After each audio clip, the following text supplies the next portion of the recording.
Let's see.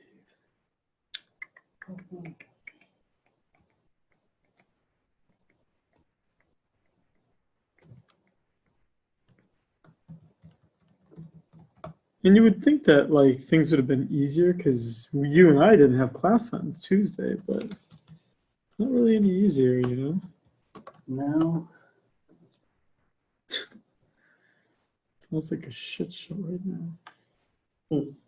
We don't have class next week, yeah. That's correct. Okay. Yes. Yeah. So yeah, that's why I misspoke last week. No, yeah, because I saw Quincy, his email he showed me or something. Yeah. And I was like, wait, does this mean we don't have class? Yeah. No. Exactly. Yeah. No. I literally. Which is why I texted you. I was like, I literally got back like earlier today, so I was like, and it was right before class. I was like, I could do it. I really could just run right into health econ, but I mean, how good is class if yeah, like I show up unprepared? Like, I mean, I know it seems like I'm unprepared, but I'm never that unprepared. no, yeah, I know. Quincy was like, oh my god, you have to look class. Yeah, he was probably pretty pumped about that. No, he always is, yeah. Especially Quincy. Yeah, that's a good class, though. I worry sometimes that class is almost too easy sometimes. Really? I don't know. Maybe it's just me thinking that. You shouldn't tell me the truth because you should say, oh, no, it's just tough enough. This class, I don't think we'll ever get that accusation in this class.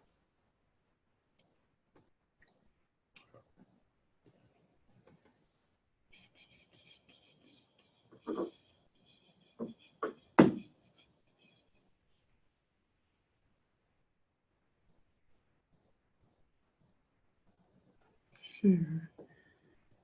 I want to share it.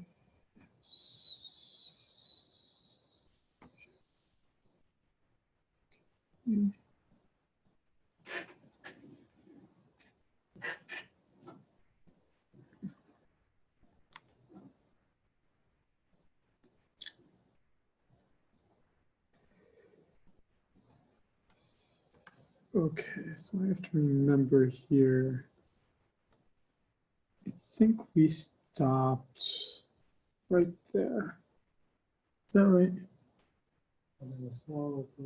Yeah, I think so, like right there, yeah. Yeah. Okay.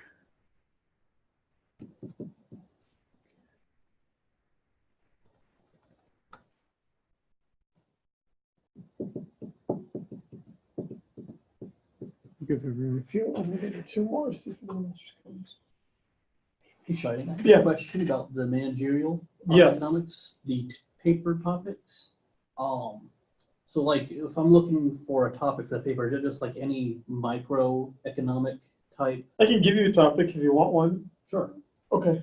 After class is done, walk with me to my office and I'll give you a topic. Okay. You can have choices, so there's lots of choices you can have. Okay. And if you don't like any of them, you can adjust it to be something else. I was in Minneapolis, and it was so cold and so rainy. It was cold the entire time, dark the entire time, rainy the entire time. I'm assuming you'd rather live here then. Oh, yeah. No, I mean, I didn't even leave the hotel, which is unusual. Usually, like, when I would fly somewhere, at least I'd go out, like, once. Yeah. You just wanted to stay in. Yeah. I was in Madison a couple weeks ago. It was pretty nice there. Oh, yeah? Yeah, you know, that's where my son was quickly born, and that's where I lived for a long time. Was in Madison. That's where my brother lives right now. Oh, yeah? Where does he live? Like, where exactly? You know, they moved recently, and Is it like one of the suburbs or in Madison itself? They live in the suburbs. They used to live right next to one of the, I guess, ice skating ponds or lakes, whatever they are. But yeah, they moved to the suburb now. Okay. Yeah, my first son was born in Madison, and yeah, we just lived right outside of Madison. Yeah, it was very cold and very something. It's very cold there in the winter, for sure. What does your brother do there? He works for one of the pharmaceutical testing companies there. He's a chemist. Oh, okay.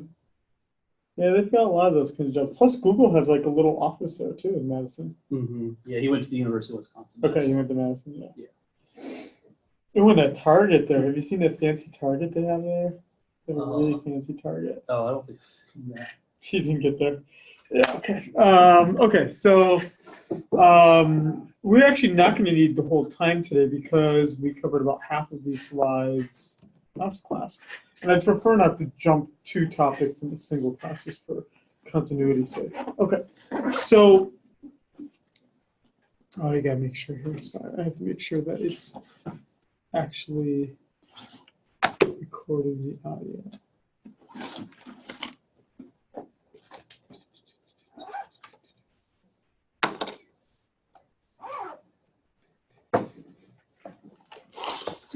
No slides.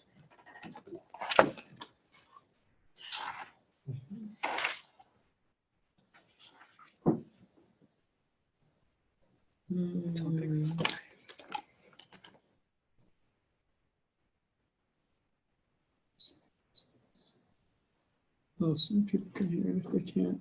Well, it's too bad. I should have put in the class. Okay. Let's see.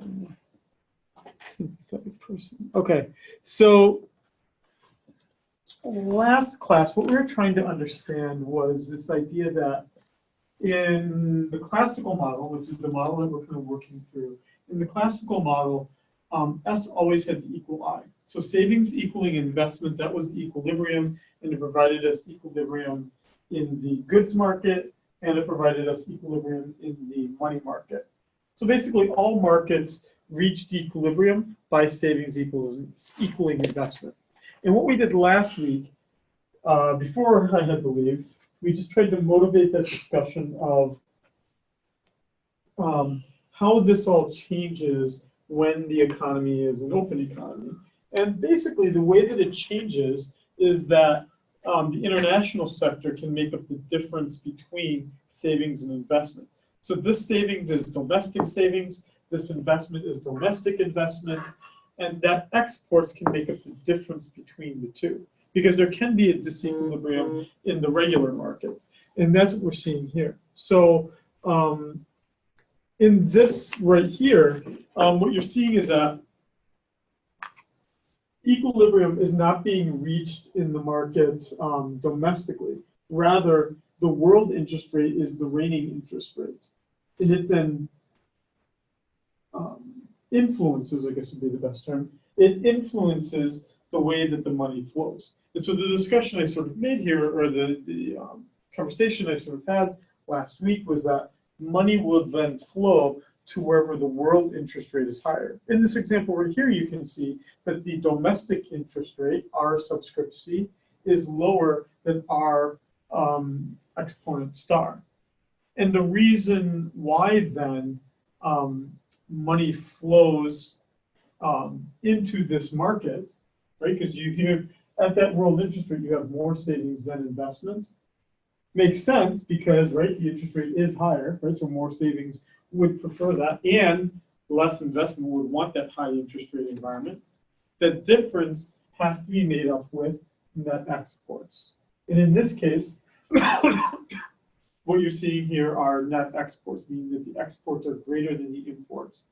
And the reason why that is because you have to create demand for your own currency when you're exporting more. So, for instance, again, the Chinese, and China, again, is not a small open economy. The United States is not a small open economy. I'm just using those as examples to kind of motivate this understanding, is that if China is exporting more than it's importing, which it is, then the only way they can export more than they can import is if there is some demand, for their currency. So the Chinese, right, are going to sell their goods to us. Let's say Foxconn. That's a typical example.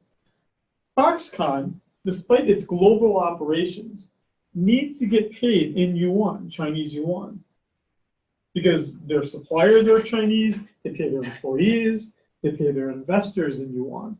So they need to create some demand for their currency, and they also have to make sure that enough is supplied. we here in the United States have lots of dollars, but we don't artificially have any yuan, which means that China has to want dollars for something.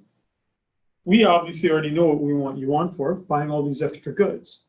So the thing that we have that we can sell to the Chinese, where they will demand dollars and supply us yuan, because we have the exact opposite problem. We will supply them dollars and demand yuan, is through our sale of assets. And in our case, it's selling US government debt. So having multiple currencies creates this difference between the two. And whatever inequality you have in the money market, which you see here, savings being greater than investment, has to be made up with an equal but opposite disequilibrium in the goods market, here being the net exports. And it's vice versa, right? So if I had a deficient, right, even though this is the United States, or sorry, this is the Chinese case, the United States case will be on the opposite side, right, where we don't save enough domestically, and it has to be made up for by Chinese demand for US assets. So opposite reaction for the United States. So the thing that I want to look at then are three kinds of things that could happen. Ah, Kristen's on, although I don't think she can hear us. Okay. So let's look at this first one of fiscal policy at home. So this would be expansionary fiscal policy. So if we had expansionary fiscal policy, there would be one of two ways that you would see it. Either increased government spending or decreased taxes, or both of those events happening. Now, this is a perfect example of, again, not a small open economy. We are not a small open economy, but a perfect example of that would be the Republican tax cuts, or from late last year, early this year, right? That was a reduction in T. Well, what that does is it then serves to reduce savings. It reduces savings because here, essentially what you're seeing here is a decline in savings, because if G increases or T decreases, remember savings is the difference between Y minus C minus G. So if the G is getting bigger, the S would have to get smaller, right? If it's Y minus C minus G, Y being production, C being consumption, G being government spending. If you have a decrease in T, what is increasing? Because T is not represented directly here, right? My Y minus C minus G, Y, like Y as in WHY, Y is savings decreasing because T is decreasing. Why did the Republicans do what they did in late last year, early this year? What was their economic motivation for doing it? Besides the fact that they're probably very rich, so they have a personal reason for doing it. But why? How could they get economists on board? Increase in spending. Exactly, increase in consumption. Because remember that the Y is disposable income, which is C minus T.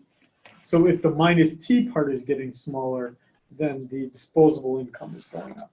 Yep, so exactly. So consumption is going up, and savings then has to fall. And look what it does. It does something very good especially if you're an America First kind of politician. Because what it does, right, in this case here, for this kind of country, now this is not the US, remember, because the US is in the opposite position.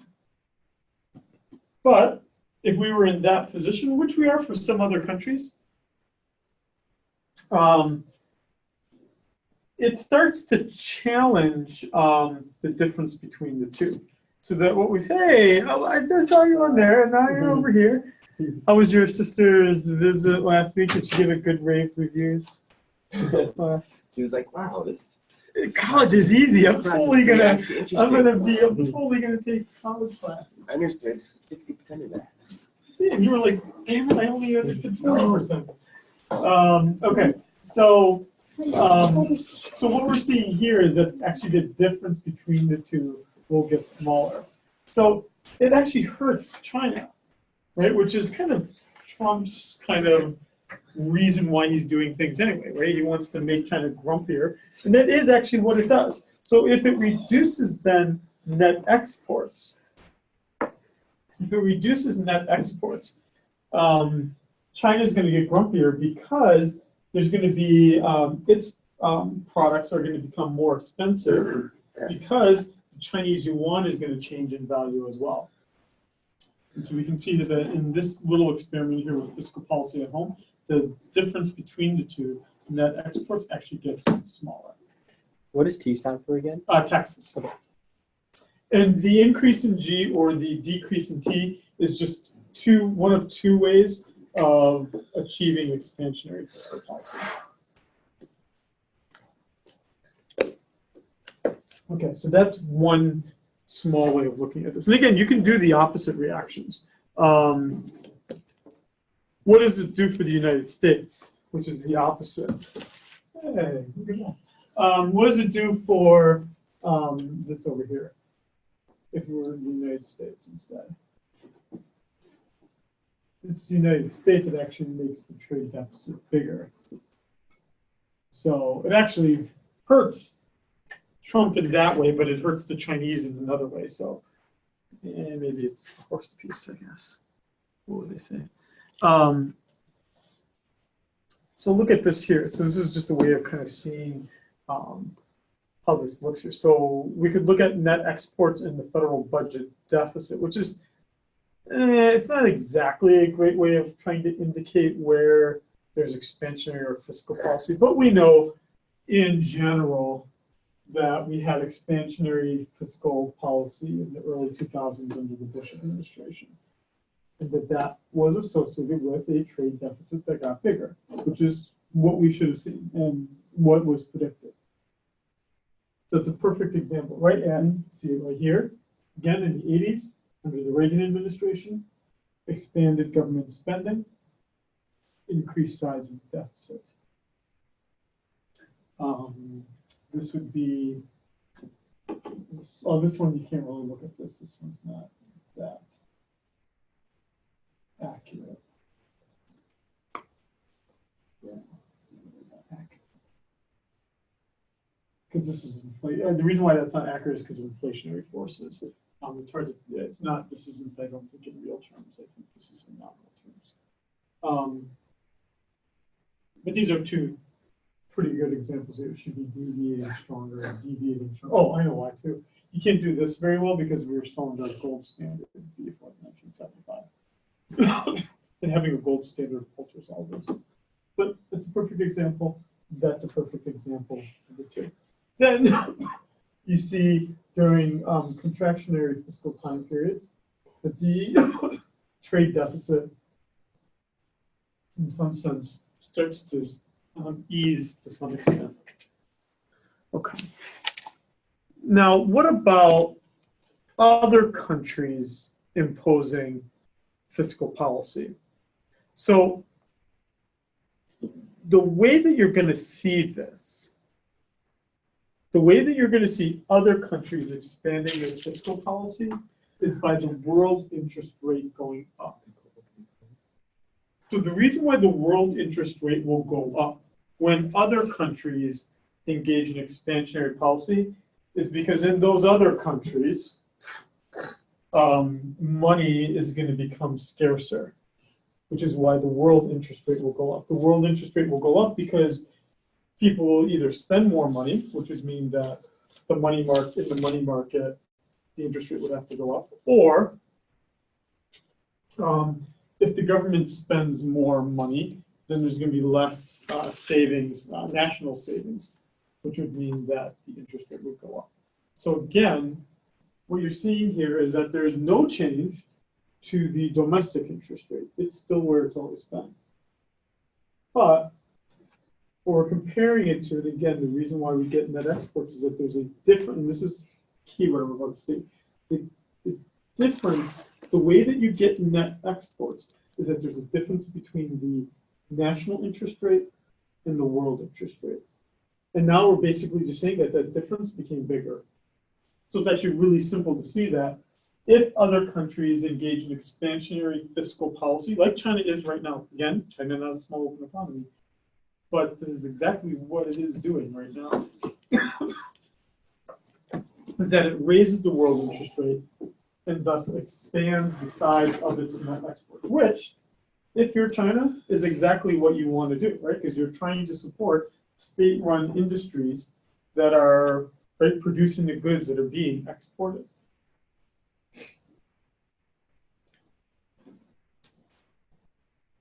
Questions?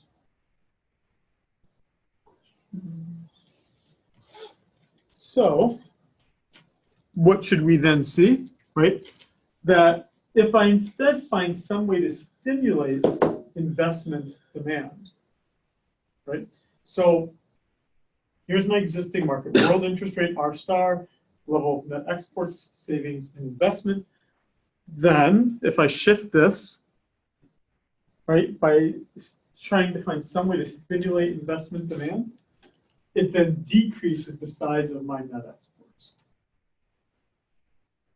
It then decreases the size of my net exports. So I'll go back to the question here so that you can see this again, but then go back here. So we want to know, how does finding some way to stimulate investment demand, what effect does that have on net export, savings, and investment? Well, the investment part's obvious, right? It's going to shift the investment out. In terms of savings, no impact. Doesn't impact how much is saved. But it's obviously going to impact the level of the net exports. It's going to increase it. So the question really then becomes, how do you exactly stimulate investment demand? You can either do that through tax policy, right? A common tactic in the late 2000s was to tell companies that you should, if you buy a car or a truck for your business, you can deduct more in taxes for running that truck or car, which meant then that businesses bought a lot of cars, which is exactly what the intent was of the Obama administration. Or if I tell businesses, oh, so my wife again is in finance. What do you think people in finance, what do you think is their biggest tax deductions? What do you think that most people in finance deduct the most? Take a guess. House? No, like, you know, it's a business expense. Oh, business. So it'd be good if they were deducting things like additional offices or fancy furniture, fancy chairs, things like that. No, usually it's meals, big fancy meals.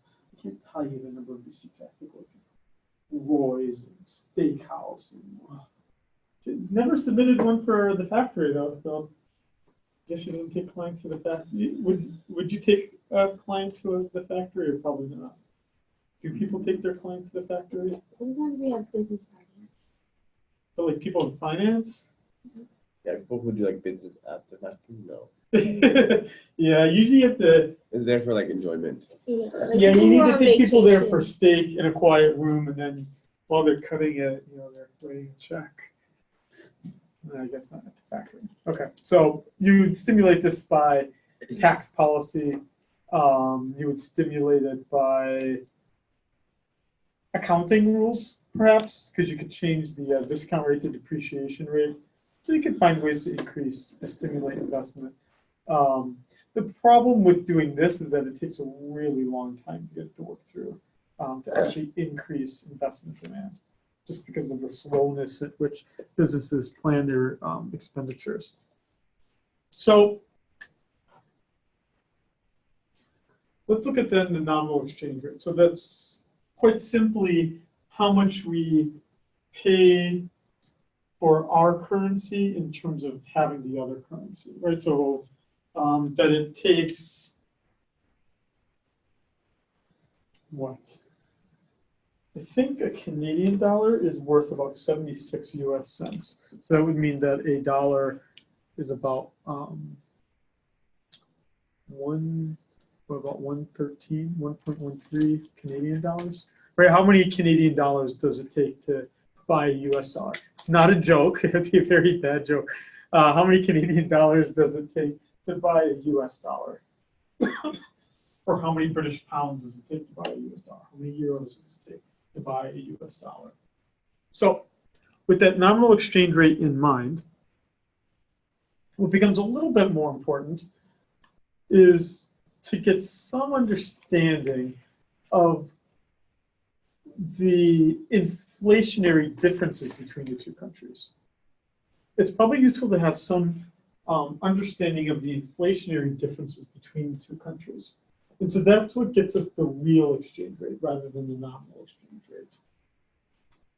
Because basically then what we say is, how much does a Japanese Big Mac cost versus how much does a US Big Mac cost? I've never had a Japanese Big Mac. What is it like, Levi? They call it the Monster Mac. The Monster Mac? Yeah. And is it any different than the Yes. US Big Mac? There's that What third ways? layer of patty and like lettuce and stuff. So it's taller Yeah. and more massive. Yes. Huh. When I went to Japan, Yeah. I tried their shrimp burger. Oh yeah, Sounds somebody's telling me pretty about good. that. So what is that, like shrimp meat into a patty, or is it like shrimps compressed into? Well, isn't it like their version of like the fish burger here or something? Yeah, I it was, heard. it was It's better. Like a fish sandwich, you mean, or like a? Oh no, because like Wendell was talking about it. He was like, he said that I don't know. He said like the shrimp burger is like what a fillet of fish would be over here, but just with shrimp. But the meat inside is shrimp it was meat. just really good. Okay, well, Shrimp. I guess I gotta go to Japan for spring And their break. fries, they have like these like plum fries. Like they're reddish then, No, or like they had like ume seasoning. On top, Yeah. Like Mm, flakes. that sounds real. Oh, that sounds good. I like that. on the fries, oh, yeah. wait. Sorry. And it's super cheap to try to go there.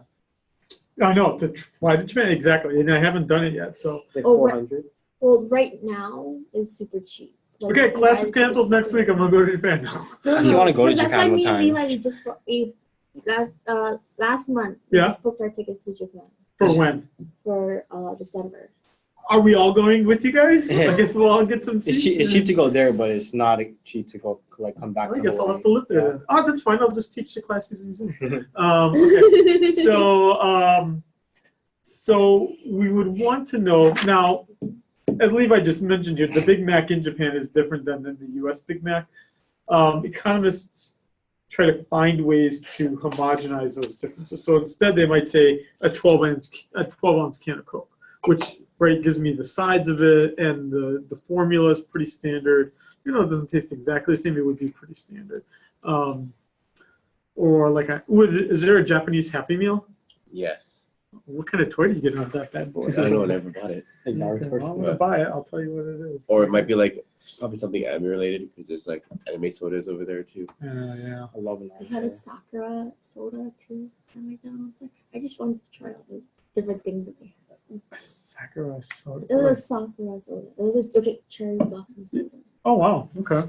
Yeah, I don't think I would. That's pretty purely soda. Yeah. It would taste very sweet, right? Okay. It's pretty sweet. So the question then is, how does the net exports depend on the real exchange rate? So when you see that lowercase e, lowercase epsilon, that's standing for the real exchange rate. Well, this one should be pretty simple.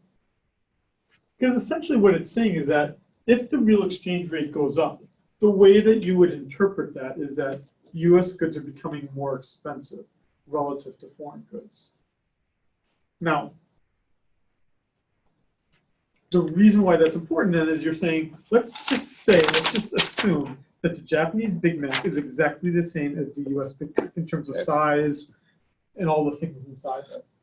Is that what we're saying is that if I were Japanese and I had to use, and McDonald's in US or McDonald's in Japan took either dollars or yens, they accepted both currencies, but they did the conversion for you and they didn't charge an extra fee. They just did the conversion for each currency's purchasing power, is that essentially what we're saying here is that the purchasing power of other countries' currencies is becoming stronger. I'll repeat that again. What this is essentially saying, lowercase e going up. Let's just say there's only two countries in the world, US and Japan.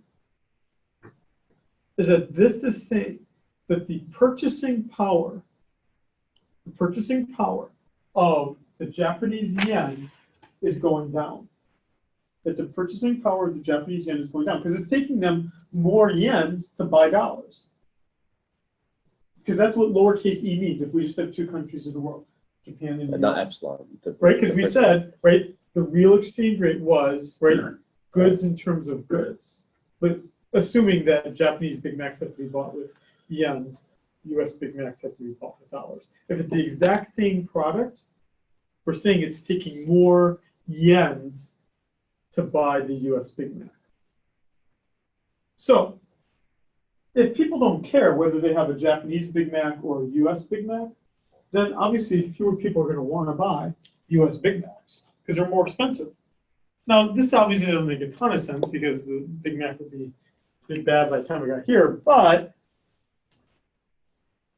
it's obviously very important if we're talking about cars, right? Because if someone doesn't care whether they're driving a Toyota or a Chevy, then the real exchange rate going up means that people aren't going to want to buy US cars abroad.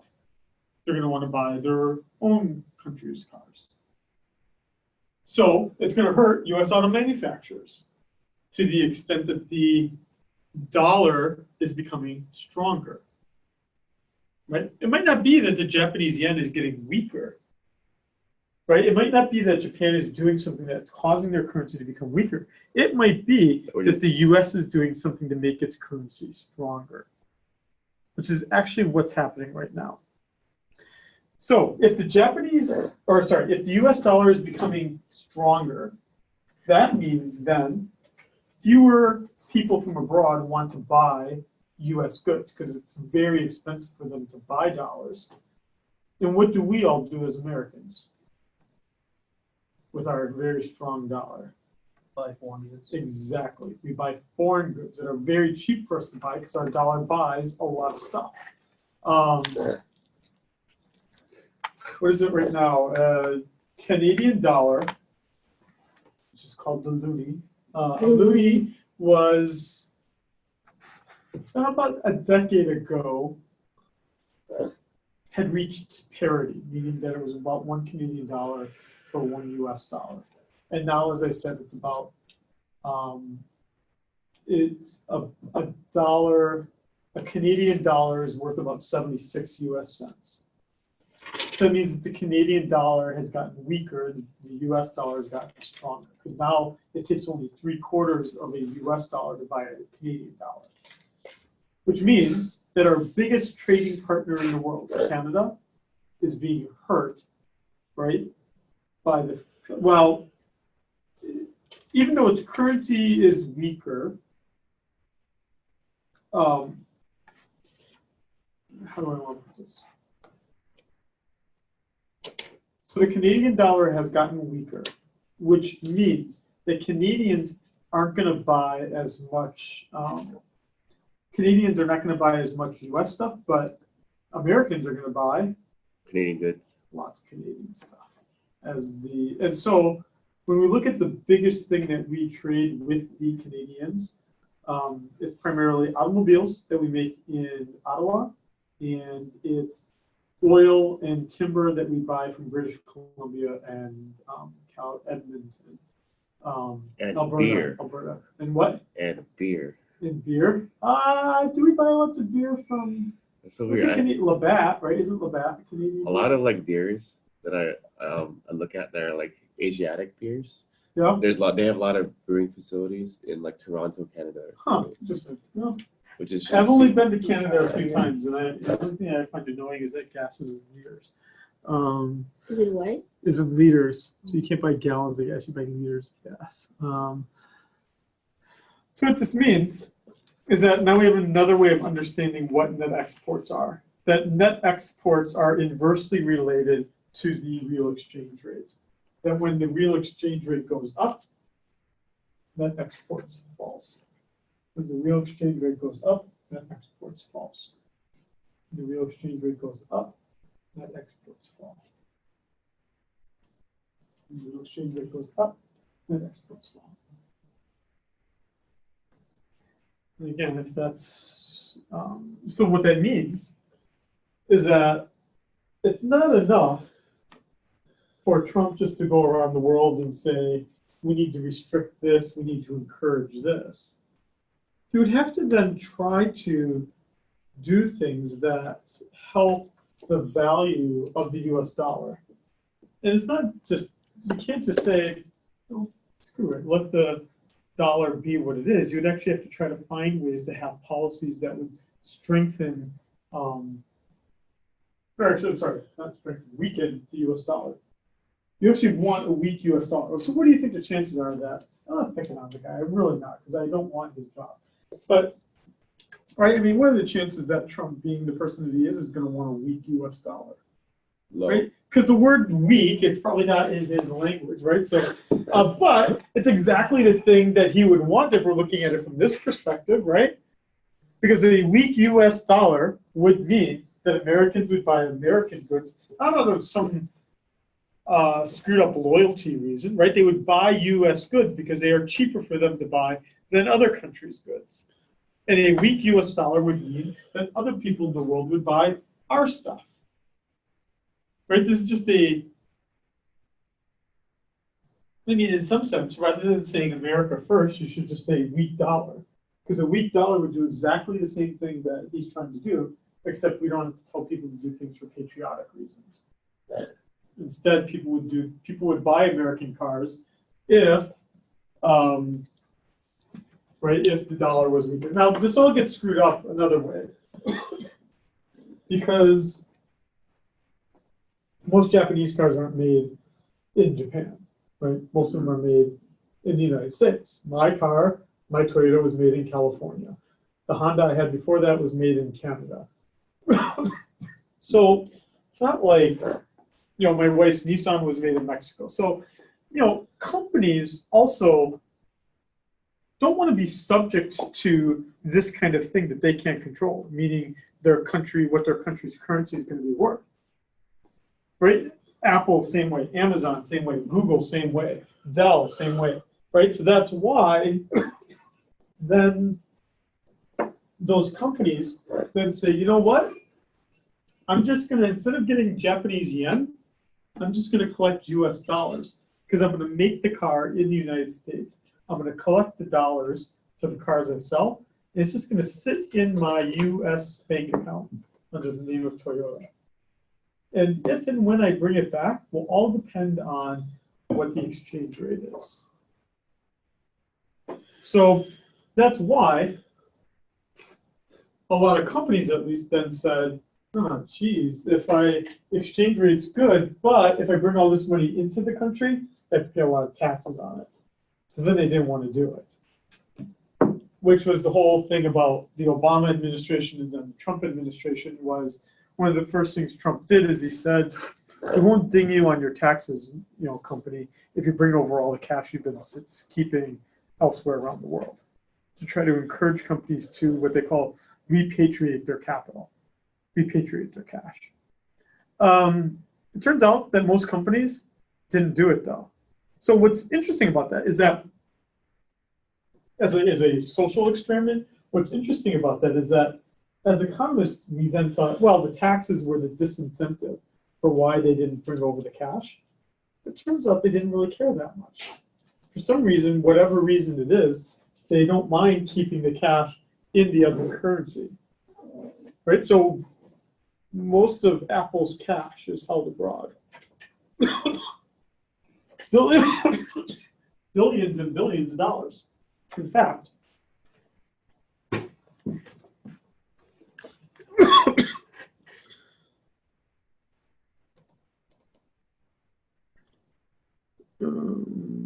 oh yeah, I want to share this.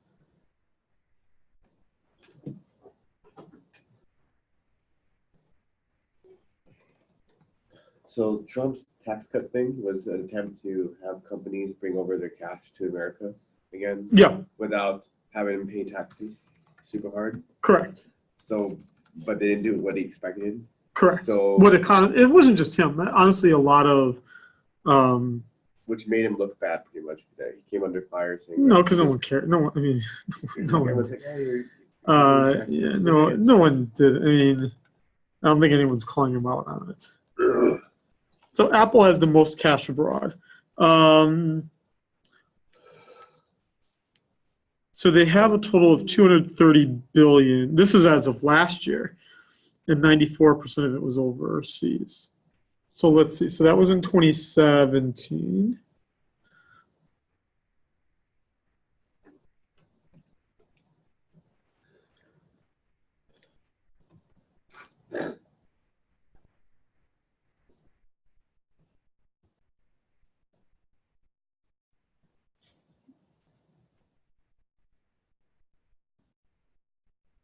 So yeah, it just basically says here, had up to 252 billion. It's going to repatriate the money, but it hasn't reported anything and hasn't done anything about it. So probably, yeah.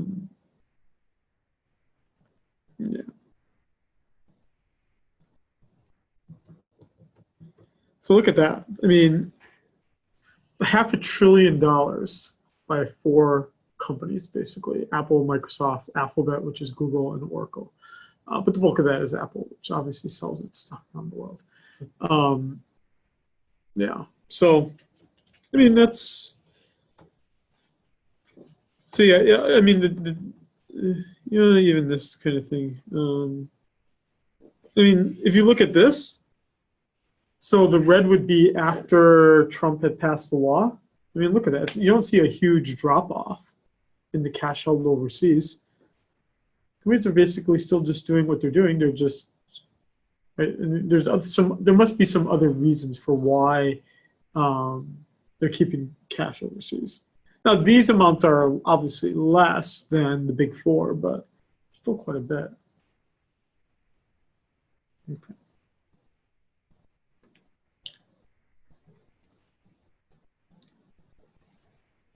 Do American companies have to follow foreign regulations? Yeah, they have to follow whatever rules are in the place where they're doing business. Yeah. Okay, so it wouldn't be rules. But for that corporation, for Apple, Apple is incorporated in the United States, so is responsible for paying U.S. taxes on all sales. Not foreign. Well, they would have to pay foreign taxes if they have operations in that, right? So now we're getting into an accounting nuance of Apple has its global headquarters here, and then it has U.S. operations here, obviously. But then it would have an Apple Japan, an Apple East Asia, but most countries that a company does business in, it has some incorporation in that country. So Apple then would be, I don't know what, 150 countries in the world, probably does business in 120 of them. So do you think that maybe the companies didn't move their money back or repatriate their money because the regulatory forces would be less to some degree than the company that they were incepted in, like U.S. for example. So they're U.S. They founded in U.S. They're an incorporated company U.S. I think that businesses are in it only to make money, and if they're not bringing the cash back, there must be some benefit that outweighs the tax benefits to bring it back. So there's got to be something else. Maybe they're concerned about the value, great, because when you do it, if they did it now, they'd be bringing back their weak currency denominated balances into a strong US dollar. So they'd be losing a ton of money. It'd be better for them to wait for the dollar to get weaker, then do the transaction, right? I mean, that's just one idea. Right, so, and I'm sure there's probably an Apple Canada version, right? Just gonna wait, right? You wait it out for years and years and years. Doesn't matter if you have to pay the taxes on it later because If you're talking about billions of dollars, you're going to make it up with a better currency rate. You know, and you might not even have to wait that long. Okay, so this is just a a representation of what we just discussed here, but when the real exchange rate is low, then U.S. goods are less expensive. And if U.S. goods are less expensive, then we know that exports would be high and that difference would then grow. As that gets smaller, the difference becomes larger. And then exports become larger. Why is there a 0 right there? Oh, good question. That 0 is actually just the demarcation for net exports being positive versus net exports being negative.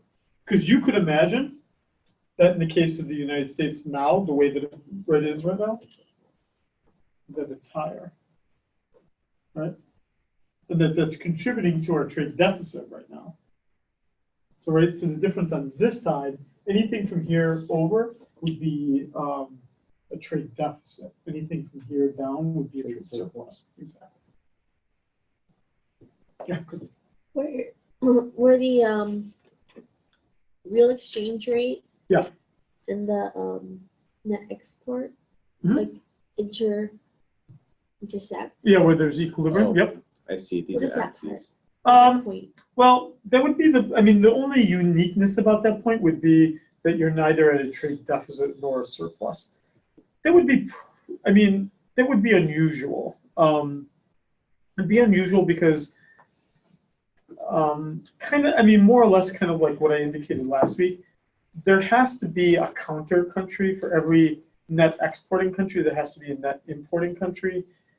There are some countries like ours that are perennially, like continually net importing countries, meaning we have a trade deficit.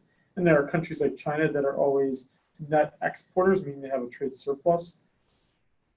I'm sure it's obviously mathematically possible to be at a precisely 0 net export situation, but theoretically the market it's not like a typical equilibrium. The market isn't driven to that point or anything like that. You could just imagine that if we plotted all the countries in the world, there might be 1 or 2 that are very close to that point, but that would just be a normal mathematical distribution, nothing more than that. But the key thing of this would be is that whatever that real exchange rate is, when we're below it, then we obviously have a trade surplus. And when we're above that equilibrium point, then we have a trade deficit. Oh. So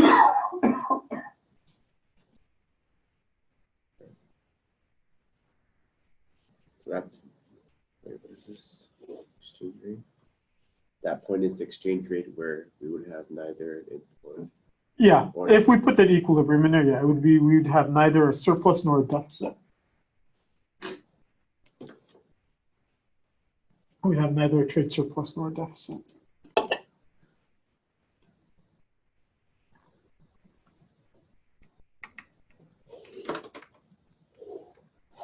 What? Yeah, and didn't you say you went to Jamaica? Mhm. Did you get the Big Mac in Jamaica? No. Oh.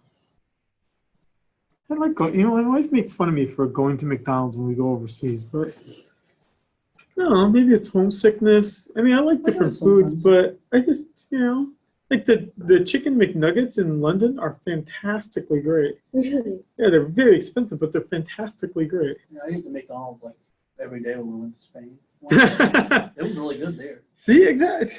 And I think some of it's influenced by the fact that you take little kids somewhere, like little kids just. Yeah, they don't like. Exactly. Yeah. I Exactly. didn't like Spanish food back then, so. Yeah. Even though, I wonder if they have Taco Bell in Spain. Probably not, huh? I don't remember seeing any. Do they have Taco Bell in Japan? I don't remember seeing any, but I did see like tons of KFC. Yeah, KFC is I wonder. KFC is everywhere, right? And that's all. Who owns KFC? KFC is part of like the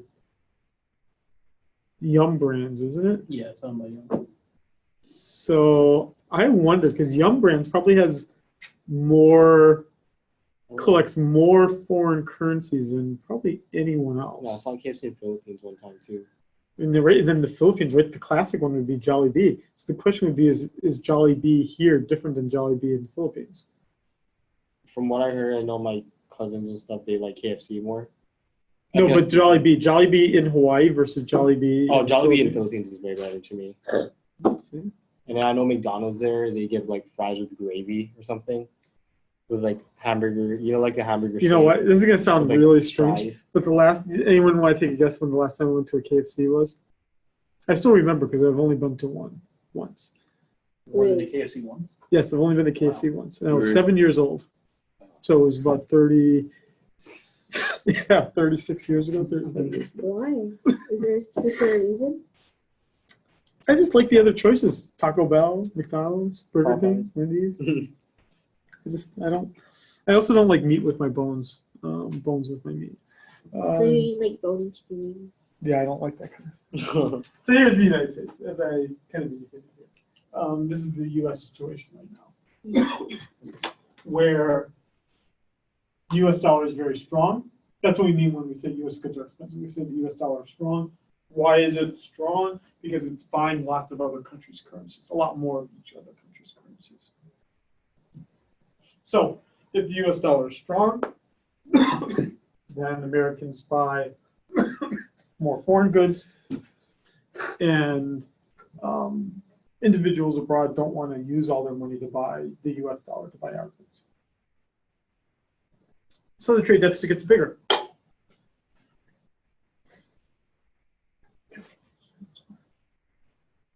So then the big question is how is this all? Look at that, our classic missing symbol, which would be the minus sign right here.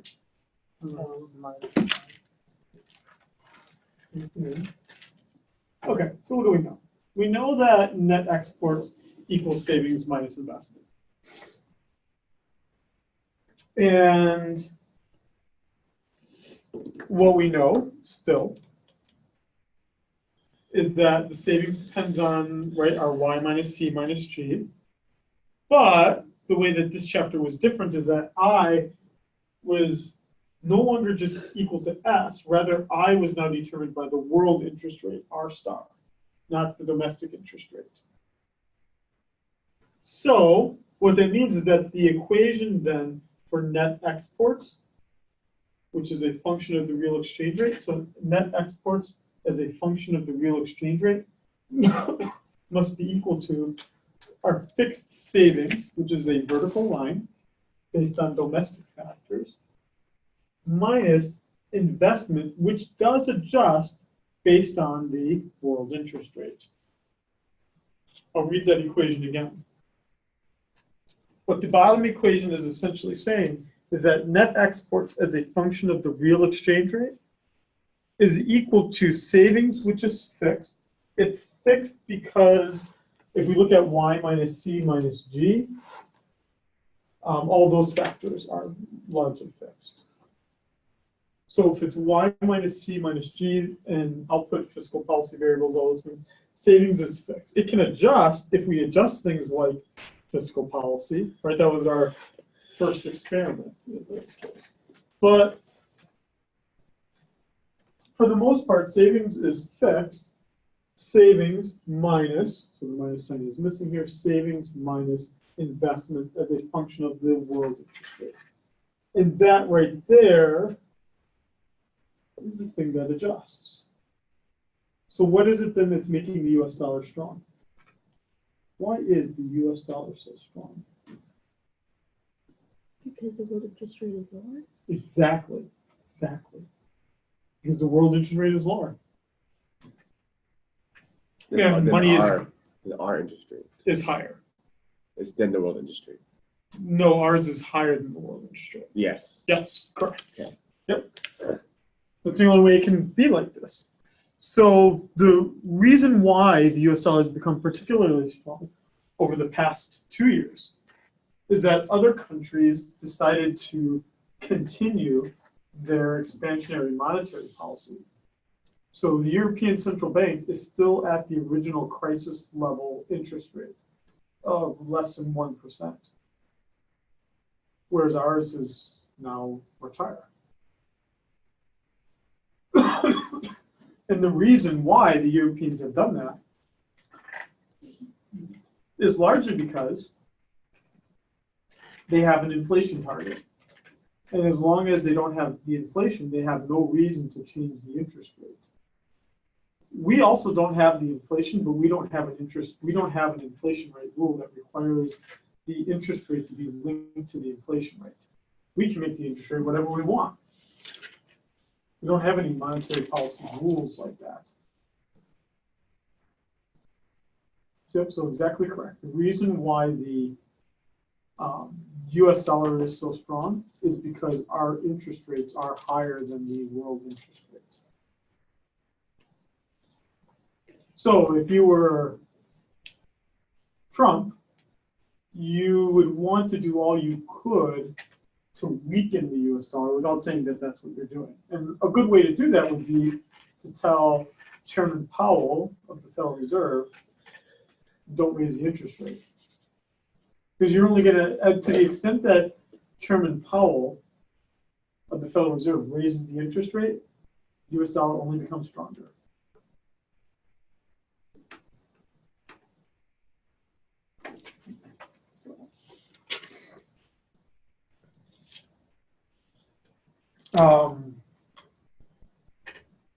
What that means is that, go back to here, right? So here, sorry, when you were looking at like this, right, we had the real exchange rate here as our at 0.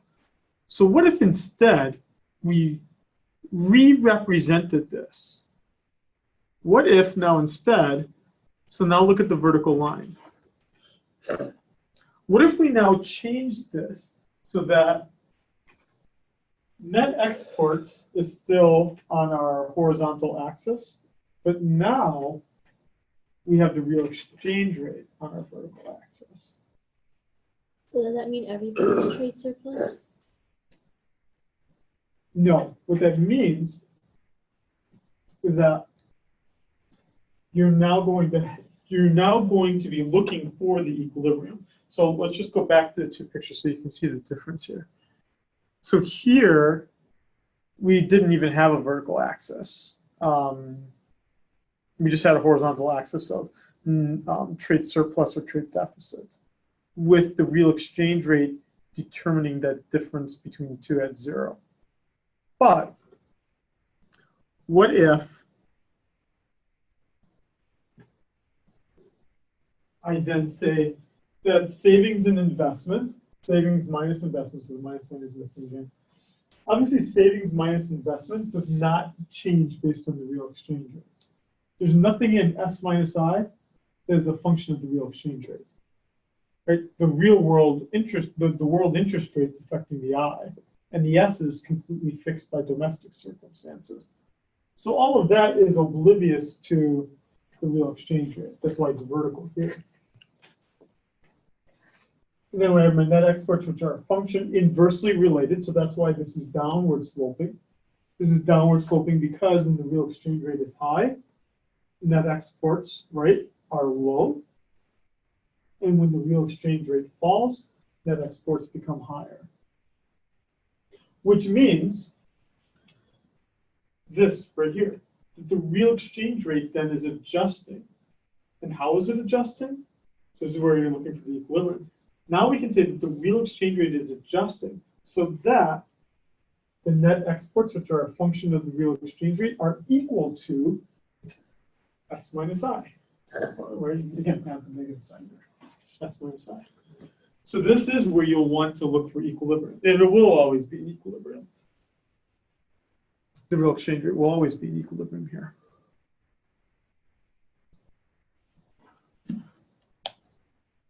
So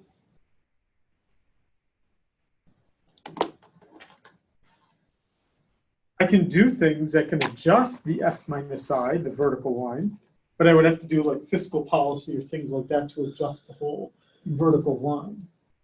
Or I could do things to change the way that net exports are a function of the real exchange rate. But the way I would have to do that is by changing tariffs or changing trade restrictions in some way. Otherwise, the real exchange rate is determined, the title on the slide, the real exchange rate is determined by net exports being equal to my savings minus investment. That's how the real exchange rate is determined. Which is the whole reason why when I was sitting over there, I said, why is the US dollar so strong right now? Right? And we could say, right, part of the reason why is because of the world interest rate, R star, being different now. The world interest rate now being less than the domestic interest rate. But that also what we could say is that it's different because of the restrictions we're placing on trade. And that in the ways that it's affecting net exports as a function of it. Wait. I think you need your sister here. What's her name again? Bianca. What is it? Bianca. Bianca? Bianca. Oh, Bianca.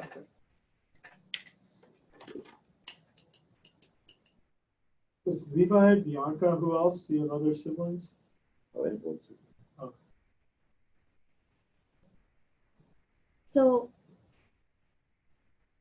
the only thing that changes on the graph is the NX. As a function function of of the real the- exchange rate. Yeah, and that Is is that- just because we know it's inversely related. That so one of the earlier slides just said NX is a function of E, that the two are inversely related. That when the real exchange rate is high, that would mean that net exports are lower because that would mean that Our goods are more expensive. our goods are more expensive and our so people aren't going to want to buy I'm sorry, the other way around. That when the real exchange rate is higher, the US dollar buys more stuff. So the reason then is not a lot of people are going to buy our stuff, which would mean that our exports will be lower and our imports will be higher. That's why it adjusts to the equilibrium.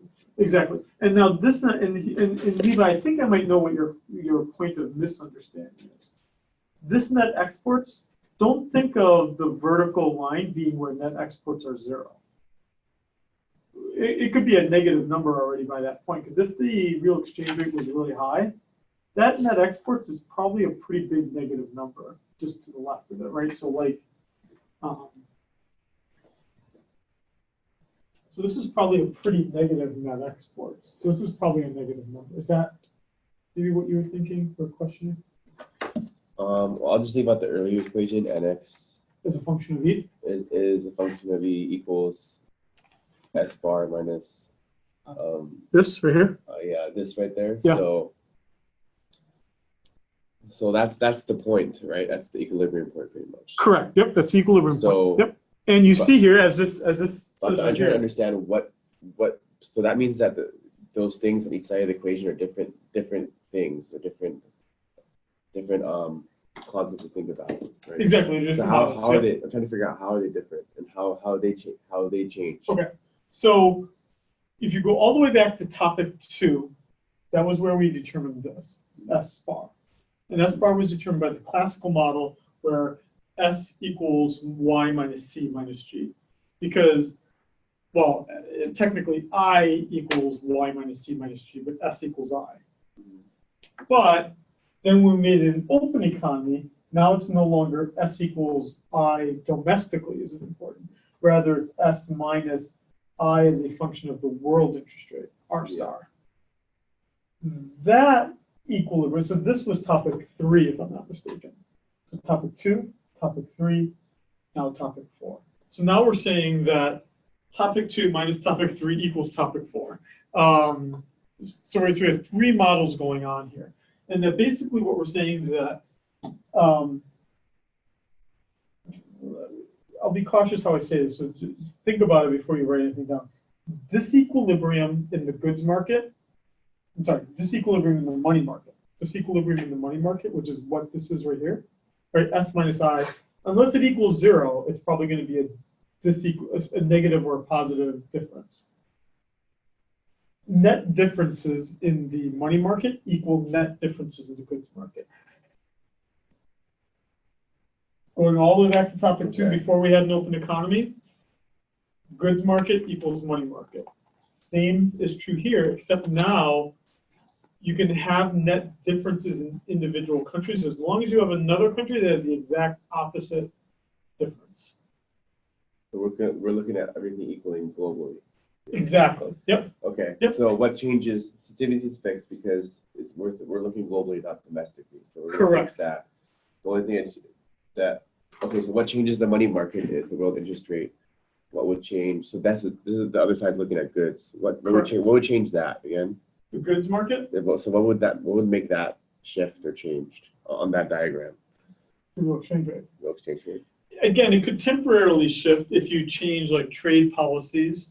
But for the most part, it's just going to be a function of the real exchange rate. People are going to buy products. Yes, people might have allegiances to certain brands, but for the most part, people will buy their shares in the country where their currency will buy the most shares. Meaning that each share is cheaper.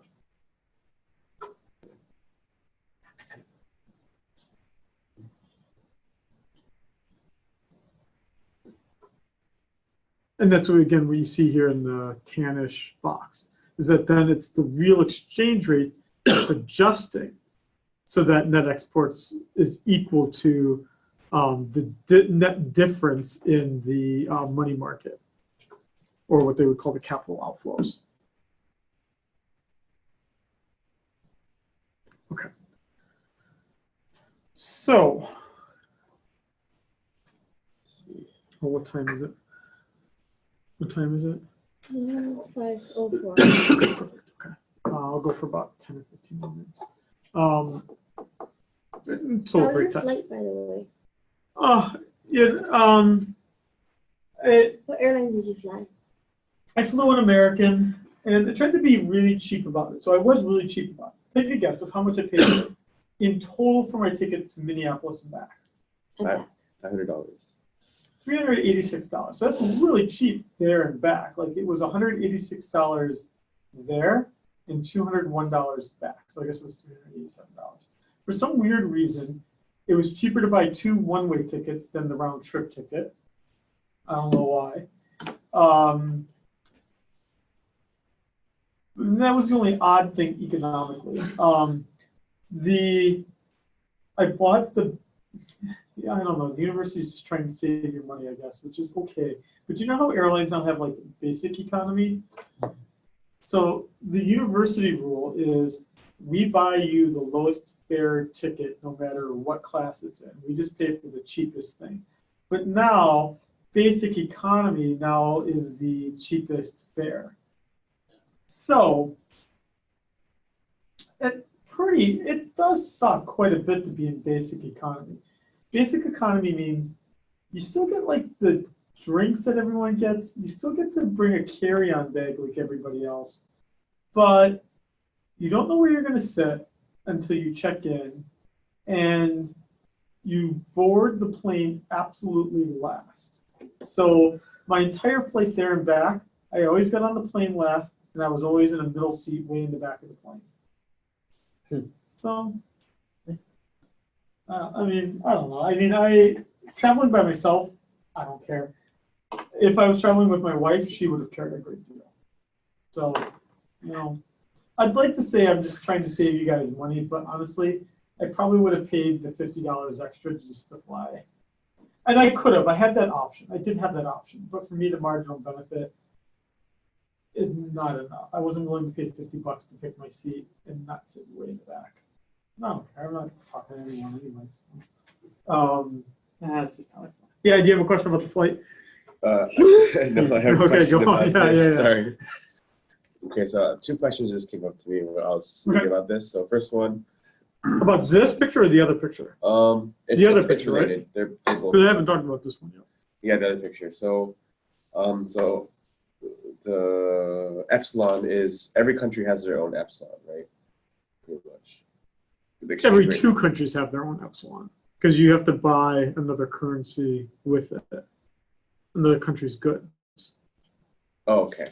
I get. Depending on the way that we're talking about this, you could be correct because you could say, if there were only 2 countries in the world, you would only have.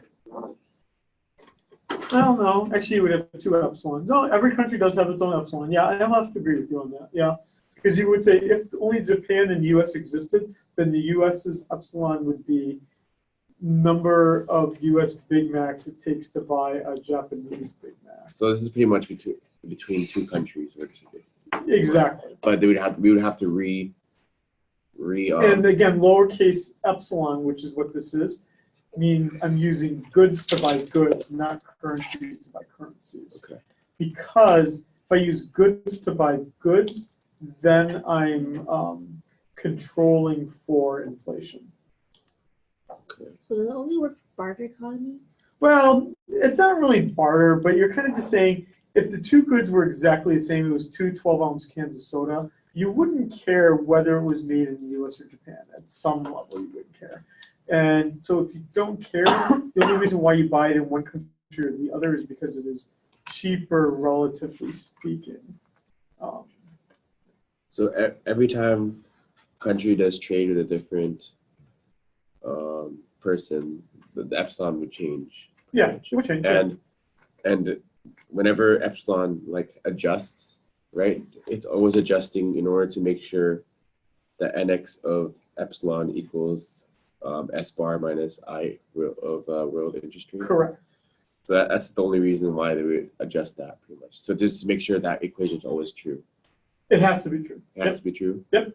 And then the only way that adjusts then is by the fact that the real exchange rate is doing all the adjusting to fix everything. got it. So that's the factor That's the thing that changes. that makes sure this thing is true. Exactly. Okay, that clears a lot of things up. And then because the world interest rate, in some sense, is an R star bar almost.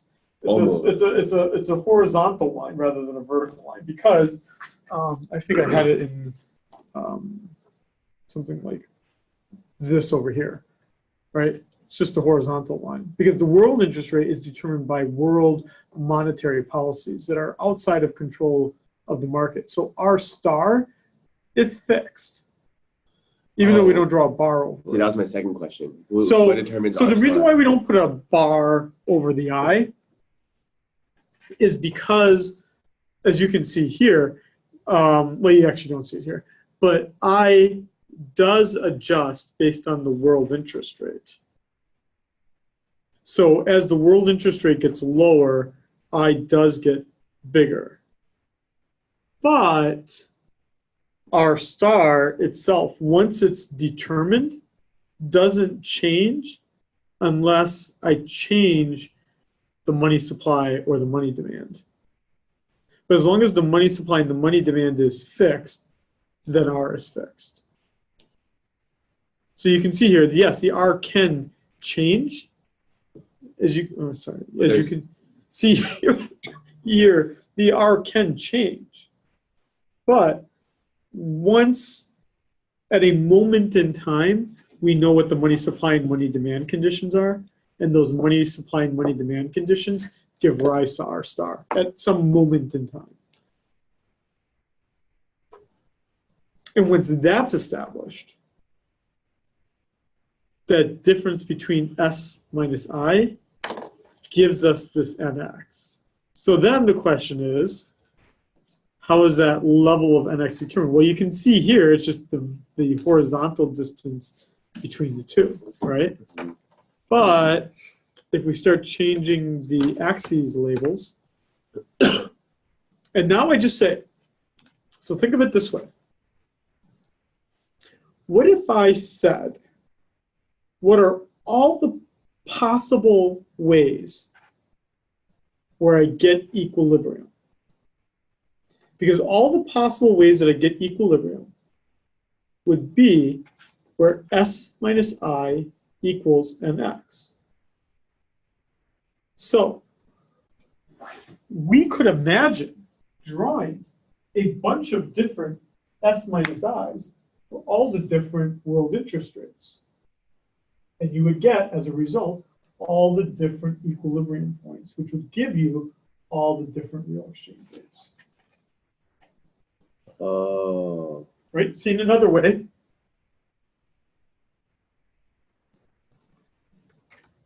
I could go back to this, and I could say, no, R star isn't here, R star is here. And if R star is here, then the net exports is this minus this, right? Mhm. So now, if I change the graph, and I say, okay, R star is instead down here,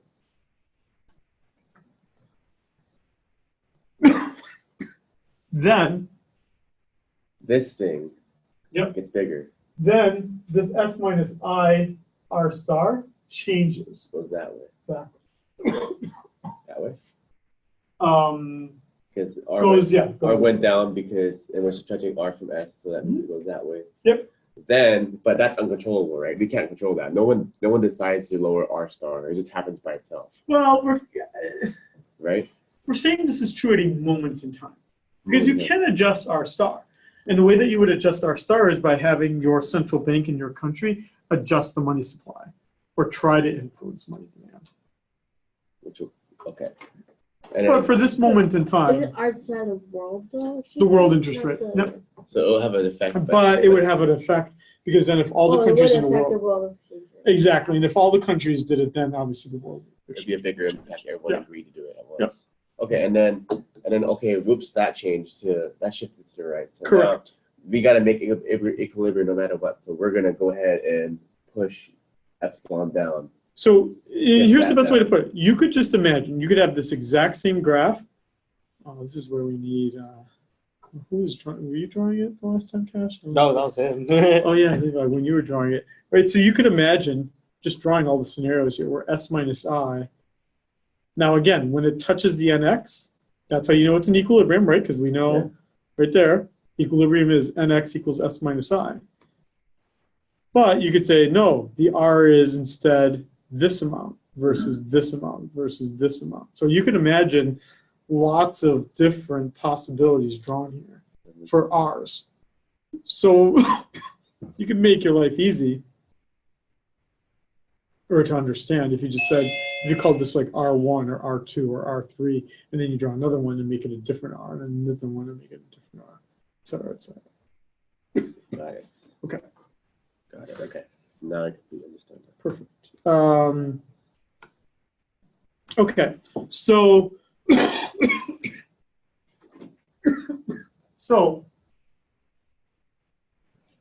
the other way to understand this, although I've already said it here, and you don't need to. This is just a repetition of what I've already said. I was standing over there when I said it. That I was saying, right? If I'm a Chinese company like Foxconn, I need yuans, right? That's how I pay my suppliers. That's how I pay my employees, et cetera, et cetera. If I'm a U.S. citizen and I'm buying an Apple, I pay dollars for the Apple phone, but Apple's got to pay yuan to buy all the materials that they need. It's just giving you who demands a foreign currency versus who supplies a foreign currency. That's all this is saying. And at the demand side is this. And at the supply side of the market is this. Which goes back to Kristen's point of how she was actually correct that supply equals demand, which is that. So, and that's our demand side, because that would be you needing a foreign currency or not. S minus I being your supply, right? Because S minus I would mean I've got too much currency, so now I can supply some to the rest of the world. Or I don't have enough, right? And I got to get some from the rest of the world. But in the end, we have to have equilibrium. Can't buy something for nothing. If you now remember, we don't actually know whether this NX right here is positive or negative. We have no idea, right? I mean, in essence, right now, we, a trade deficit country, We're obviously in equilibrium right now. Because there would be global chaos if we didn't. But our NX is a negative number. But we are in equilibrium. Because enough people are supplying dollars as are demanding them. That's a negative number. Yeah, that NX1 could be a negative number. And then that means S minus I is a negative number too. Yeah, yeah. And the reason why it has to be then is because We're at equilibrium. yeah, we're in equilibrium. Yeah. Okay. So let's look at the four things again. So we're going to look at the same four experiments that we had and just do it again. Except now our difference is that we're going to look at also at some trade policies. Now we could try to restrict some imports. Okay. So instead of looking at how fiscal policy changes the trade deficit or surplus, what we want to know now is how does fiscal policy change the real exchange rate? And then changing the real exchange rate changes the trade surplus or deficit. So what do we know? Again, it's taking out the minus signs, but we're all used to adding those. But if we engage in expansionary fiscal policy, meaning we cut taxes or increase government spending, that will shift our S minus I to the left, which we're seeing here. The primary reason why it's shifting it is that it's shifting the S, not the I. Right, it's making the S smaller. Good for everyone, okay. And then, pretty easy, right? So this is basically a different scenario here. We're still going to equilibrium right here, but now we can see that the real exchange rate, appreciated, or the real exchange rate rose. With the result being that the NX became more negative if this was the United States. Pretty easy. By the way, on this topic, I've already started thinking about the midterm exam, so I'm starting to think about it. It'll obviously be take home. And you'll have to draw some pictures like this, not too many. Okay, let's look at this one. So, now this one is different because what's happening now is that foreign countries engaging in expansionary policy changes the world interest rate. Foreign countries engaging in fiscal policy, expansionary fiscal policy, changes the interest rate. And in this case, the world interest rate. Oh, look at that. Perfect. Did you add that, Levi? No? Or did this get added? What happened? The minus signs.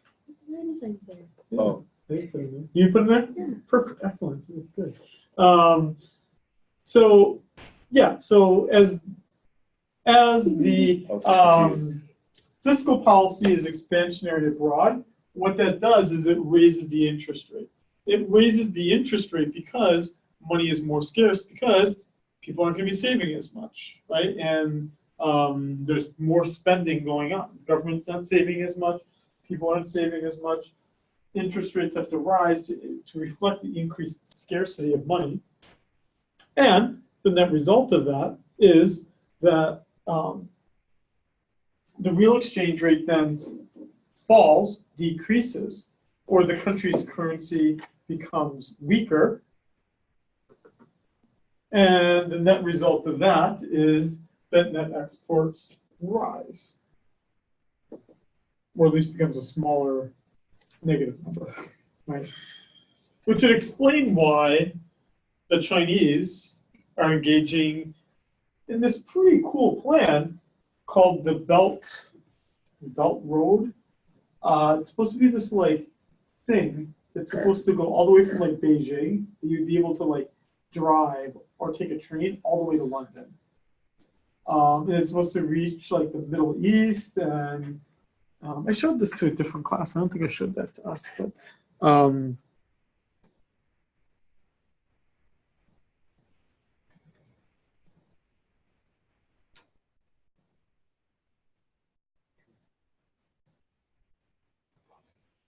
the peace sign.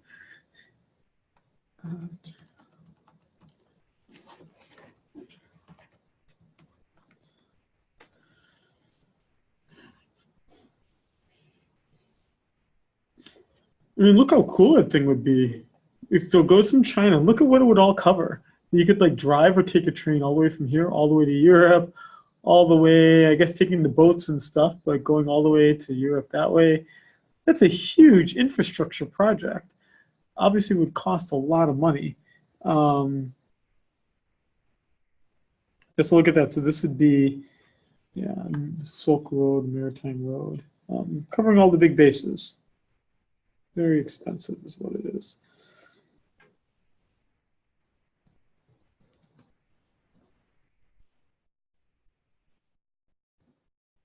So if that's what China's doing, that would be expansionary fiscal policy, which they're doing to, right? There was a economic reason why they're doing it. They don't care about spreading Chinese culture kind of reasons, right? They want to expand their trade surplus by depreciating the value of the yuan, which was exactly Chinese policy in the early 2000s, where they made the yuan artificially cheap.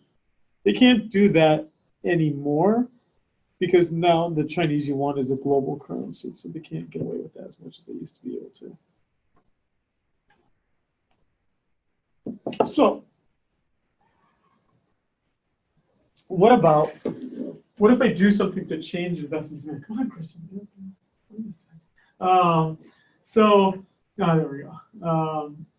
So if I do something to increase investment demand, so again, the primary reason I would increase investment demand would be I would change tax policy. The only other way you could do it is if people, for some reason, all of a sudden became incredibly optimistic about the economy, which is harder to change people's perceptions. But as long as I just change tax policy, I can encourage or discourage people from buying investment goods. And consequently, here what we see is that if I increase investment, then the difference between S minus I becomes smaller. The net exports become smaller, and the real exchange rate rises.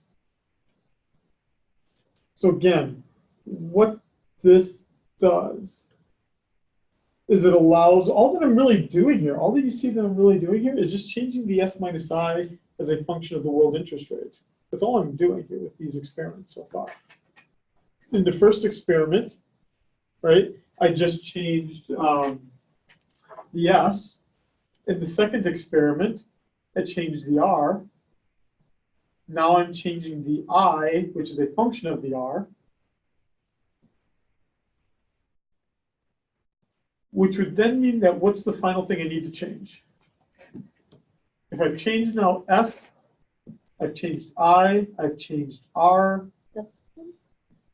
Not epsilon, but net exports. Now I need to think of a fundamental way that I could change net exports.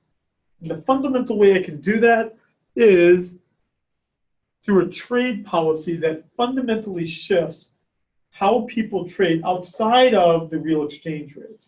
So, Kristen, you're kind of sort of right? I mean, net exports are only supposed to adjust because of the real exchange rate.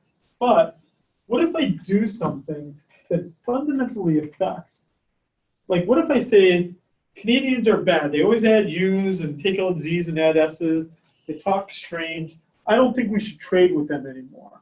So, right, so if I change the equation, right, and I make it so that it's bad to buy from Canadians, then, right, and the way that I do that is by trying to find some way to restrict the imports. There's two ways you can do it. Either you can tell the country you can only sell us so much stuff, which would be, right, a way of putting in a quota. Problem with quotas are, it's a lot of work. You got to count how much stuff is coming in, and there's a really easy way to get around the quota. What's the easiest way to get around a quota? Japanese did in the 80s, which we imposed a quota on Corollas and on Civics in the late 70s, early 80s. GM spent a lot of money to get the U.S. Congress to pass a quota on Corollas and Civics. They just changed where they were making them or something. Exactly. That's why they opened their operations in Ohio. And it's why Subaru built their operations in Indiana. And it's why the South Koreans have their car companies all in the South. It's not that they want Ohioans to make Japanese cars, right? It's just and these quotas don't exist anymore. But if you're selling a really hot item like a Corolla, a fuel efficient car in a world of fuel inefficient cars in the United States, and the US says, dude, you can only sell 100,000 cars that you make in Japan, why wouldn't you just build a plant in the United States to make them, right? I mean, it's technically not an import, so. Exactly, it's not an import anymore. It's just, right, it's Toyota US, right? Yes, it's a subsidiary of Toyota Japan, but it's a different company, right? So more goods are being made in the country. You're correct. Although this is an unintended effect, right? The intention was people will not buy Corollas; they still need to buy a car, so they'll buy a Chevy. The Japanese subverted that quota by making them here instead of still making them in Japan, which is why quotas are not generally used. So the primary restriction of imports is tariffs, which is what the Trump administration is doing right now, which would be that you impose a special tax on something that comes from abroad. So it's what we're doing against China right now. So the Trump administration has it on like almost all goods that come from Japan, or sorry, not from Japan, from China, will have a special tax imposed on them because they're coming from China. Whereas the same product coming from South Korea may not have that tariff. The same product coming from Canada would not have that tariff. It's specifically targeted to the Chinese. Now, what that means is we're not going to buy as much Chinese stuff, right? That's kind of the intention, right? Because if you put the tax on it, then the Chinese good is more expensive. So what that means is that the net exports then shifts to the right.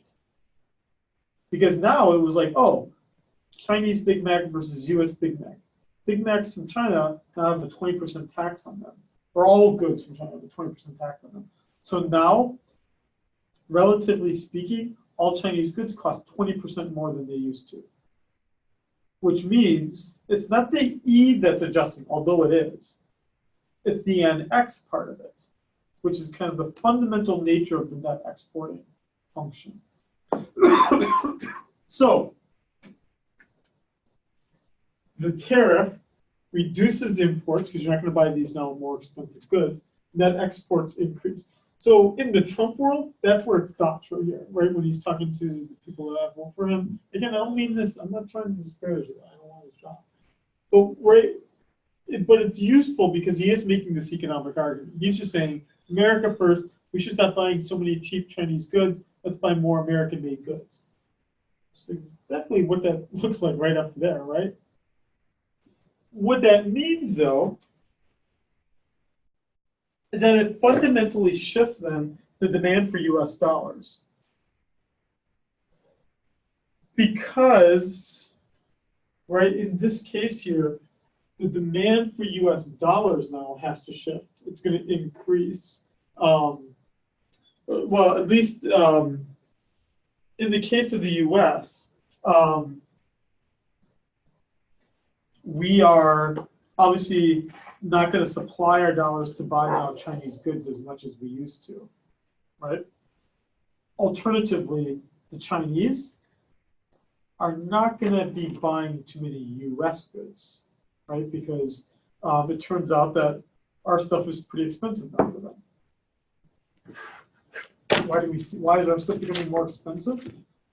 The real exchange rate is rising, which means that Trump's policy, in some sense, has the only effect of restricting trade is that it just appreciates the currency, meaning it makes the currency stronger, which is what you see here. It does not affect the S minus I, right? The S minus I is still the same, which means the trade deficit itself is not affected. Look where we are, at X, still the same thing. All that we did is made the currency stronger. Now, The currency stronger or the goods stronger? the currency stronger. That's all that we did. We just strengthened the value of the US dollar. Because the supply of dollars wasn't affected, but the demand for dollars did indeed shifted to the right, which causes, again, net exports shifts to the right. It shifts to the right because there's going to be fewer imports and there's going to be more exports, which means that at all points, exports are going to be higher, imports are going to be lower, which means the difference is going to be greater between exports and imports. And if that difference is bigger at all points going forward,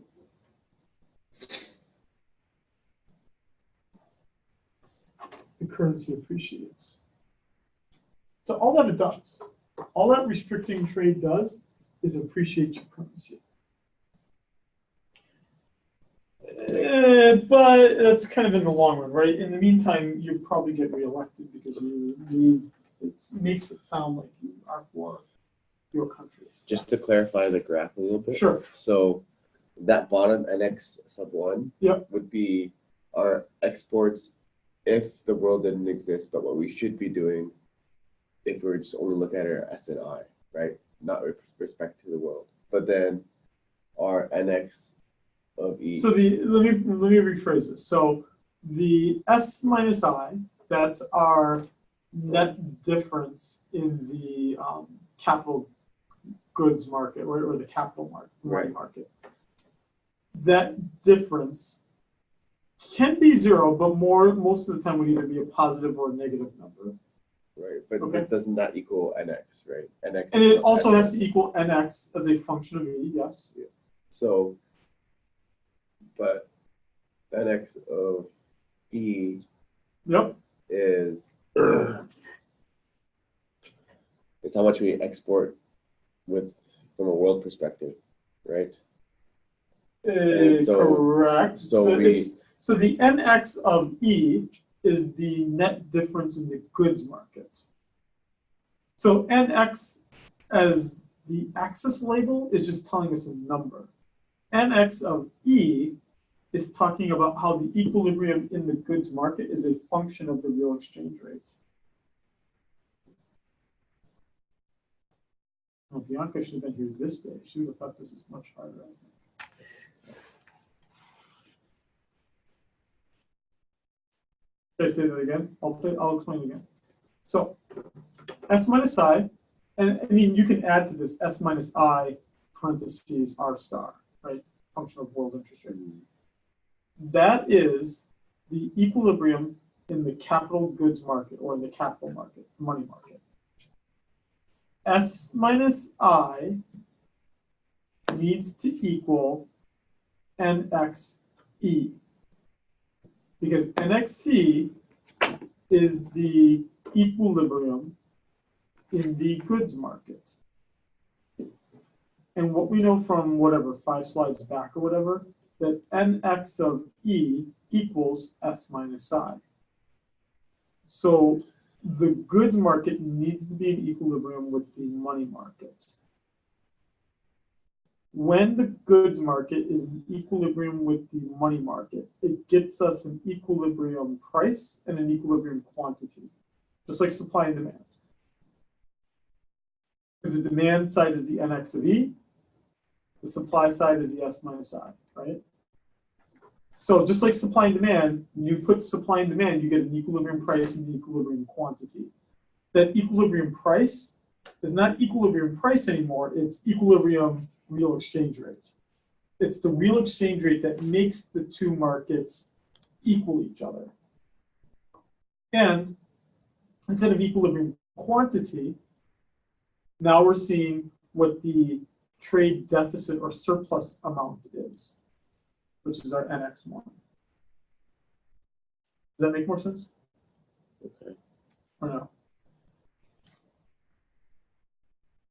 Okay, so the thing that gets me is NX1, right, is a straight line through both of those functions. No, it's not the NX1 that's a straight line. It's the S minus I that's the vertical line.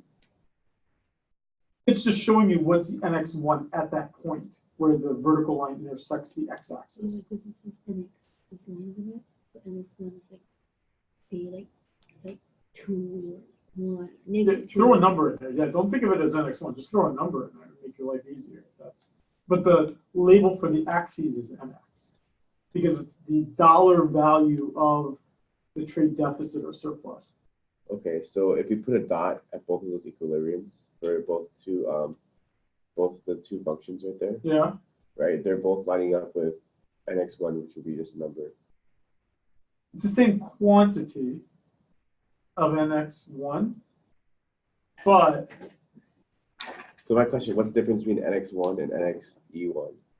because this is a fixed number, let's say 100 billion. Mm-hmm.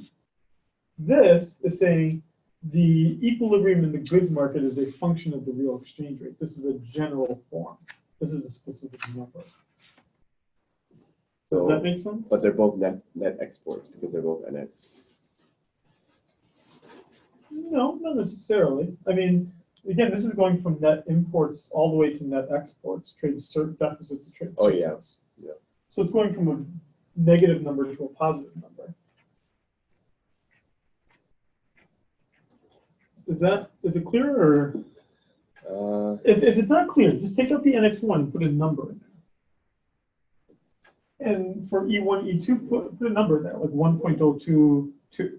Yeah, I understand the whole like E part. I think These are different. I mean, that is important. These are just numbers. These are functions.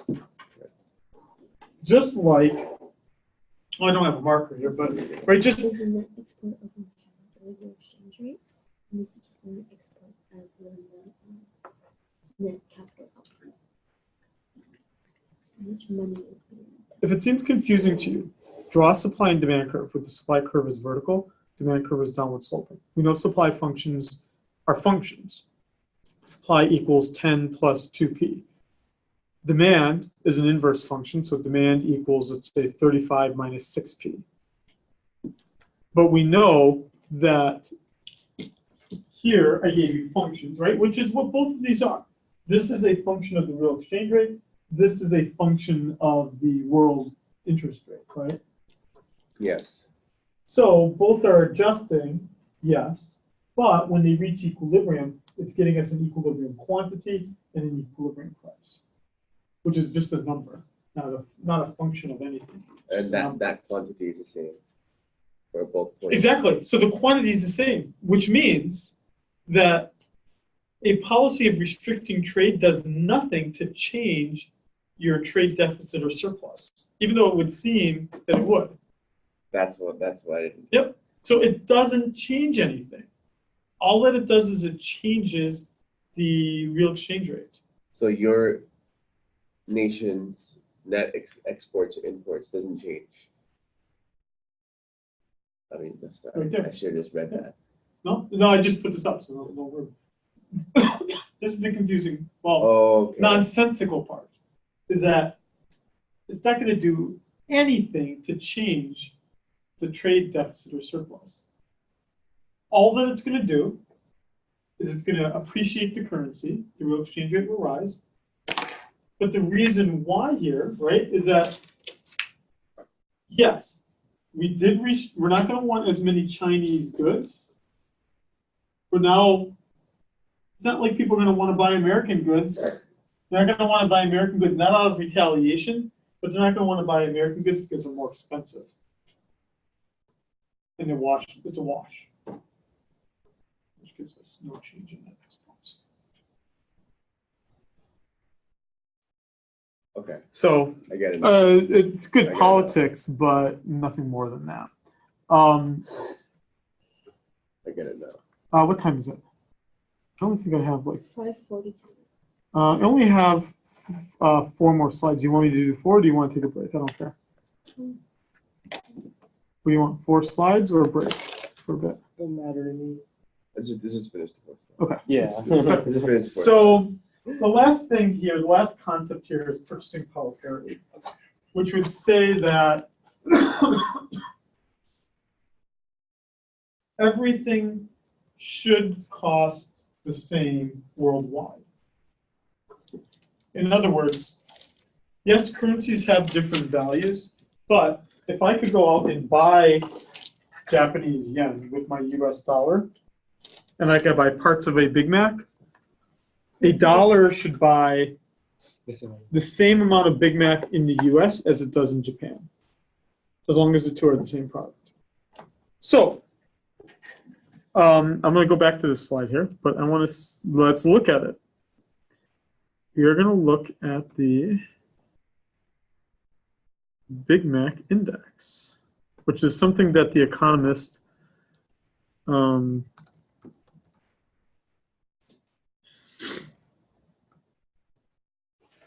let's see, this is from July. Wow.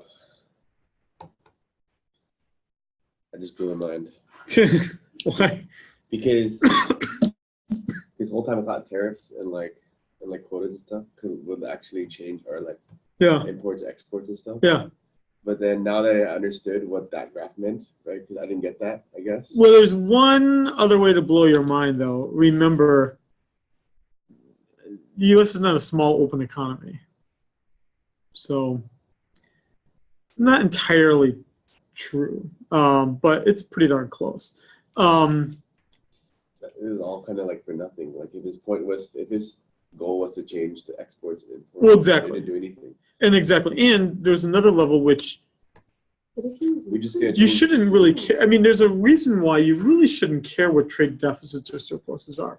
I mean, we can care about budget deficits because that means the U.S. is spending more than it's bringing in. That's a bad thing.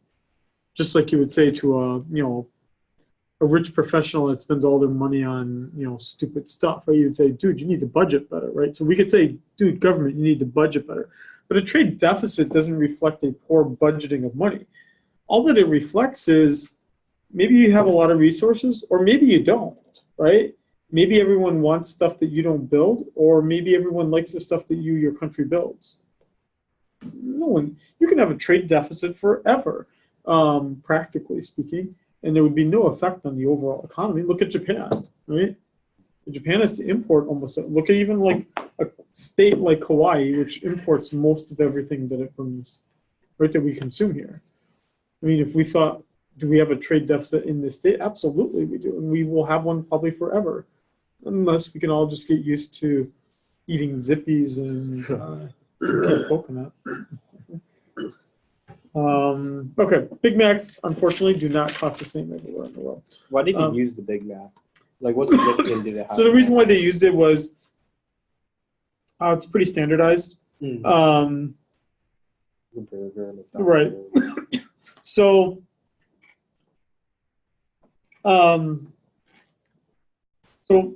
the Economist magazine started this, I think, in the late 80s. But again, as it says here, it was never intended as a precise gauge of currency misalignment.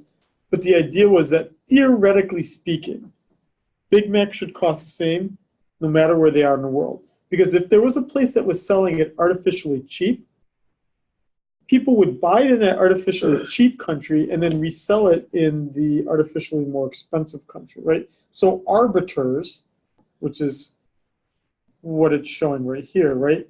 Arbitrage, people would arbitrage the difference between the two, right? So again, the example of that would be a gallon of gas is a gallon of gas. Well, what do we know, right? There's that creepy gas station in Waianae.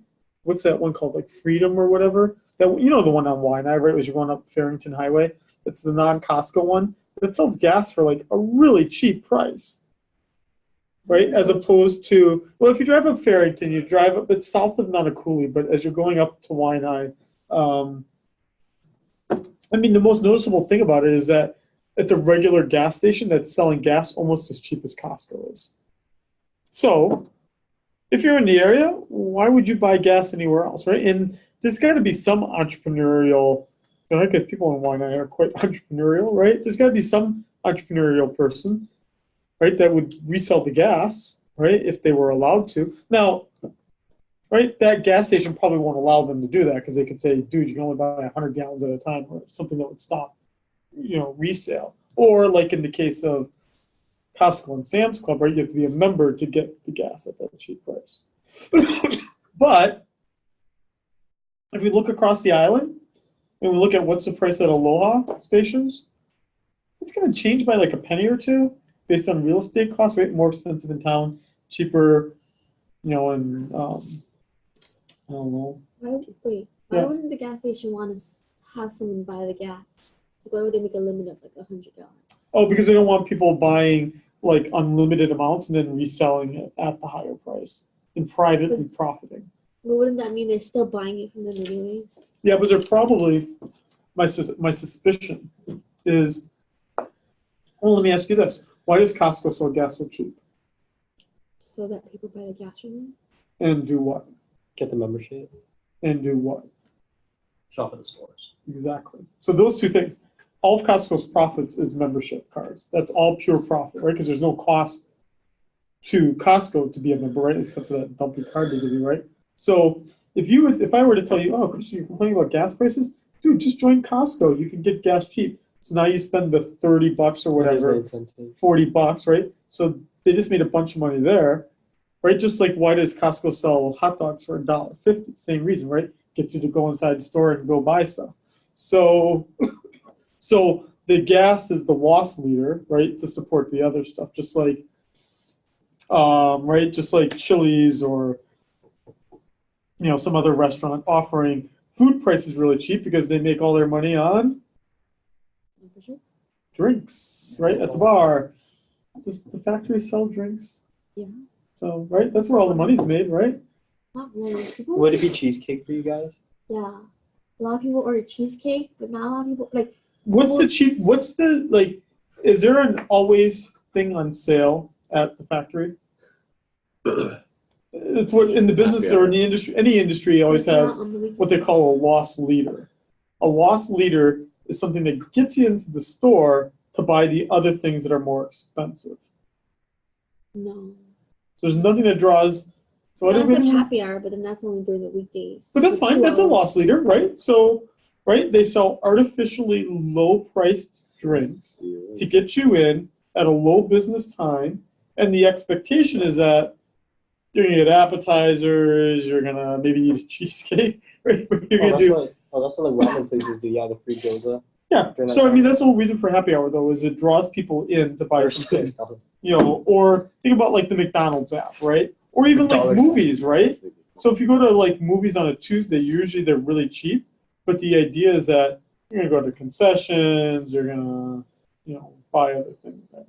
It'll make a difference. So that's why the gas station, that one in Waianae.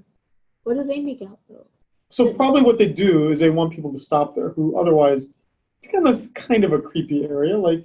It's like buy So maybe snacks at the gas station. So go there, get gas, and then go in and buy something there, which is again where they make all their money. Probably cigarettes. Yeah, cigarettes and On the mainland, it'd be hot food. Exactly. So the idea of the McDonald's app is just to draw you in. Exactly. Yep.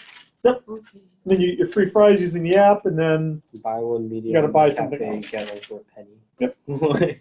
So 20 pieces. if purchasing power holds true, then everything should cost more or less the same. But it turns out that not everything costs more or less the same. That it turns out that if we look at what it costs in the US versus other currencies, that some currencies are overvalued, meaning that it's going to take more of my US dollars to buy that good, which would be, so for 4 people, I went to Switzerland in the summer, Anyone want to take a guess of how much a 20-piece McNugget cost, which here in the U.S. costs $5? Does anyone want to take a guess of what it costs in Switzerland? It's like 7 or 8. $15. 15. $15 for a 20-piece. No. A burger, I think, was like $3. The same thing. It didn't look any fancier or any nicer or anything like that. So, same product. In terms of US dollars to buy it, again, I'm telling you, I paid the equivalent of $15 for those nuggets that were exactly the same as the nuggets here. But the reason why they were $15 wasn't necessarily Switzerland, McDonald's Switzerland saying, dude, we're just going to soak at the people here and charge $15, 3 times the amount.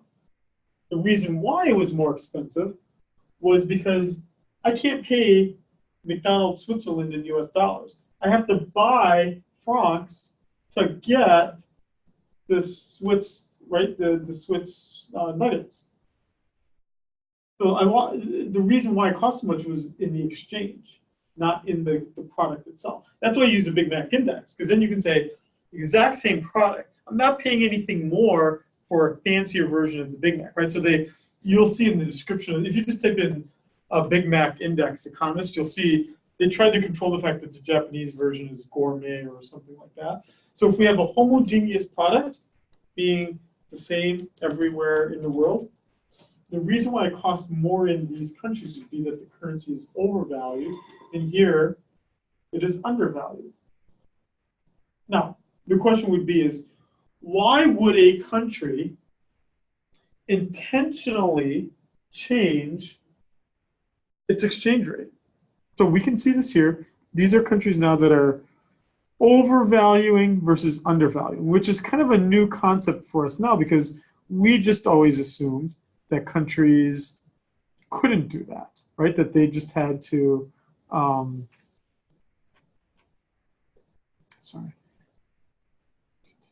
we just assumed that countries couldn't overvalue or undervalue. They just had they were powerless against the exchange rate. It was what was given to them by the equations, right? Here we're saying they specifically can.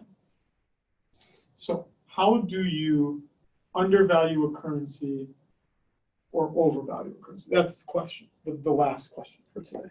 How do I undervalue a currency or overvalue it? Yeah. So the second definition, so when it says to equalize the cost of a basket of goods, is that the CPI? Yes. CPI. Well, the CPI is changing it from nominal to real. Yes. Oh, I see. Okay. But the reason why you asked that is particularly important is because that's exactly the reason why we're seeing these differences, is because different countries then have different inflation rates, right? And so why is it that people want the Swiss francs? Because they do. That's what's causing it to be overvalued. Why is it that people want the Swiss francs? Why is it that they want the US dollar? Because US dollar was number 3 on that list. Because, right, of the policies being followed in that country. So what you can see here is that when purchasing power parity does not hold true, as is in the case of the Big Mac index, if it doesn't hold true, now again, it's not a perfect index because again, Big Macs, you're not going to be putting them on the plane and trading them with other countries. You're not going to have one price because you're not going to buy it from a person, on the street. But what this implies here, and again, I'll go back to the slides here. I just want to go back to this here for a second. What this is saying is that how many US dollars does it take to buy francs, krona, right? Canadian dollars, euros, et cetera, et cetera, et cetera. That we're saying that the dollar is very strong. And the only 2 currencies stronger than the US dollar is Switzerland and Sweden. 2 countries, which, by the way, are not part of the EU. The rest of the countries that are part of the EU have a much weaker currency. So what is the European Union doing, the EU doing, that's causing this to be so low compared to this? Low interest rate. Exactly. Yep. So the Swiss have been like the United States and have started to increase the interest rate, whereas the Eurozone, they've had to worry about Italy, they've had to worry about Greece, they've had to worry about Spain, countries where they need to continue to stimulate demand and keep interest rates low. So where should we go? Be buying these things? Let's go see, where should we buy a Big Mac? Where should we buy it? Where should we buy it? Japan. I don't see Japan on that list. Yeah. Apparently we should go to Egypt. Let's see where Japan is. Might not be on the list though, because they might not have been able to. Oh, no, it is. Yeah. So Abenomics, it's not too surprising of a result. Abenomics has consisted of keeping interest rates pretty low. So let's read this explanation here. Well, let's find Japan's here.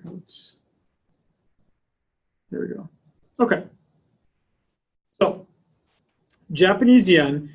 So here's how they create this index. Basically, they call up their Japanese colleague, right? Their colleague for the Economist magazine in Japan. They say, dude, go to McDonald's and find out what a Big Mac costs, right?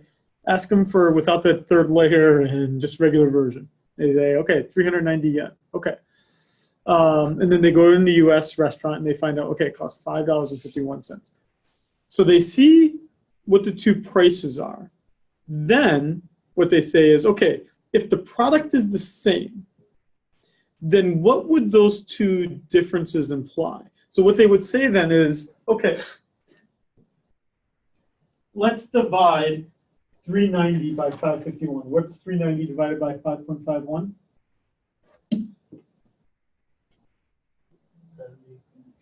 70. Should be 70.78. We're pretty darn close. 390 divided by 5.51. So what that's saying right there is that even if I didn't go to like one of those kiosk things at the airport where they tell me we're buying yen and selling it for this many dollars, if all I knew about it was, oh, a Big Mac costs this and a Big Mac costs this here, I should be hoping that the airport exchange rate office should be have a difference of $1 should buy 70.78 yens. Good so far? $1 should buy 70.78 yens. Okay. Then I go to the airport and I go to the exchange rate office and I'm told, dude, it's 111.25. Right, so now we're talking about money being used to buy money rather than goods being used to buy goods. So the $1 actually gets you the. So if I were just to say, dude, here's my Japanese Big Mac, and you had an American Big Mac, and I said, dude, I paid 390 yen for mine, and you paid $5.51 for yours, and I said, okay, and all of a sudden it turns out I needed dollars and you needed yens, then we could exchange Big Macs, and he would have 390 yen then, and I would have $5.51. And if Ian, as our banker, were to then look at that transaction, he would have said, oh, then a dollar must be worth 70.78, right? $1 is worth 70.78 yens. Ian's going to go out of business, though. Well, actually, no, he's going to privately profiting from this situation. Because it turns out that in our exchange with each other, who got screwed? Yes. Why is that? Because the American burger was more expensive. The Japanese burger. Well, it's not that. It's just that. How about put it this way? Did the dollar buy more yen or less yen than it should have been?